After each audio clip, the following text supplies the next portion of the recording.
Hello, welcome to another video on how to solve ODEs in Python. In this video, we will look at a plug flow reactor where you have a first order kinetics occurring there. You have a reactant, and the reactant diffuses from one end of the reactor to the other end, and is consumed as it diffuses through the reactor. So you have the mass balance equation given, so the second order differential equation, and then you have the boundary condition because the differential equation is in space this time, it's d squared c dx squared and this c dx. So you have the boundary conditions at the inlet, which is at x equals 0, and the boundary condition at the exit, which is at x equals L. So, and then you have the initial condition and some other parameters that you have in the problem. So how do we solve these in Python? How do you do it? You first import the packages that you need, you define the parameters that you're given in the problem, and then you define the function for the differential equation. So this is a differential equation that you're given, but again, the way you write the equation, because you have a second order differential equation, you have to first redefine the, the variable. So like the concentration here, because you've passed x and y as argument to the ODE, so we define the concentration as, let's say, y1, for example, and then it means that dc dx could be y2, for example. But in this case, we are saying that, okay, if you have this vector y, so the first, will be a matrix in this case. So the first row will store the concentration values, and the second, the first column rather will store the concentration value, and the second column will store the derivative of the concentration.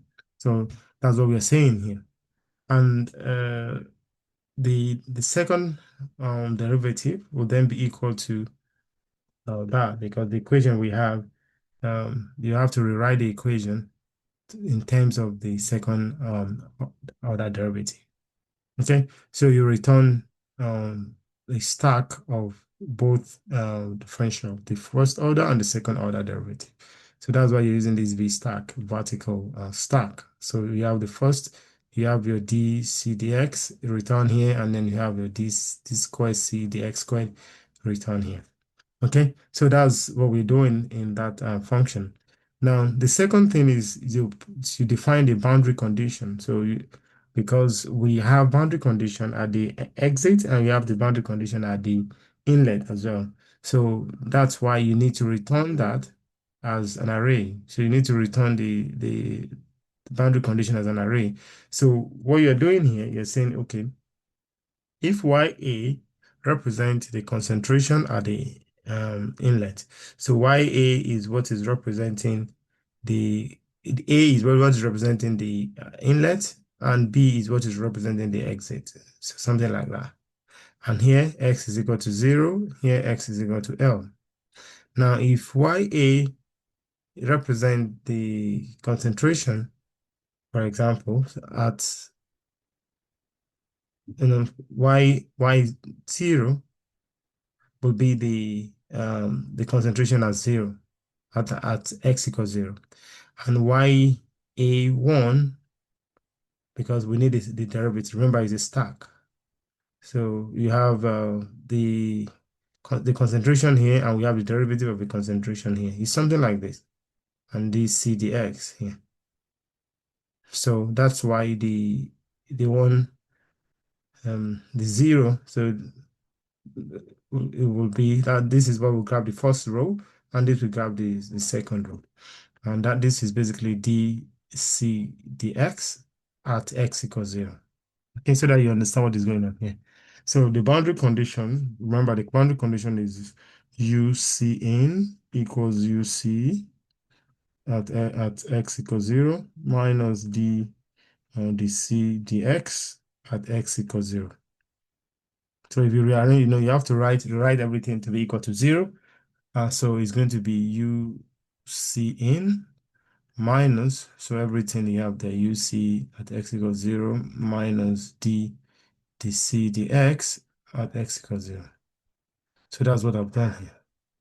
Okay, so that's U multiplied by C in minus U C at X equals 0. So C at X equals 0 is represented as that in this case.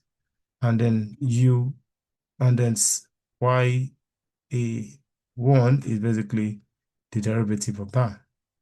So for the second, for the exit, so the only thing we have in the boundary condition is dc dx. If you look at the problem statement, this is the boundary condition. So everything is equal to 0. So that means all you need is the derivative at x equal to L, and derivative is you use 1 for derivative. That's the second rule.